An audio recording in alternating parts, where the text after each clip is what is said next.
High, আমি ঝর্ণা চলে এসেছি মাদার্স রেসিপি ইনস্ট্যান্ট মিক্স পোহা নিয়ে। তো দেখতেই পাচ্ছ প্যাকেটের পিছনে সমস্ত প্রসেসগুলো খুব ভালোভাবে লিখে দেওয়া আছে, তোমরা চাইলে এটাকে পড়ে নিতেও পারো। দেন প্যাকেটটা কেটে নিয়ে পোহাগুলো আমি বাটিতে ঢেলে নিলাম। বাটিতে ঢেলে নেওয়ার পরে কড়াইতে 1 কাপ পরিমাণে জল উষ্ণ গরম করে তাতে পোহাগুলো দিয়ে দিলাম। দিয়ে দেওয়ার পরে কিছুক্ষণ পর আমি এটাকে ঢাকনা দিয়ে ঢেকে দেব।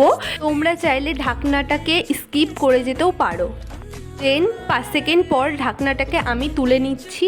তো দেখতেই পাচ্ছ অলমোস্ট আমার পোহাটা রেডি হয়ে গেছে। তো এটাকে একটু আমি নাড়িয়ে চাড়িয়ে নেব। দেন রেডি আমার পোহা, এবার আমি প্লেটে তুলে নেব। খুব সহজে 5 মিনিটে এটা তৈরি হয়ে যায় বাড়িতে, কোনো কিছু ঝামেলা ছাড়া।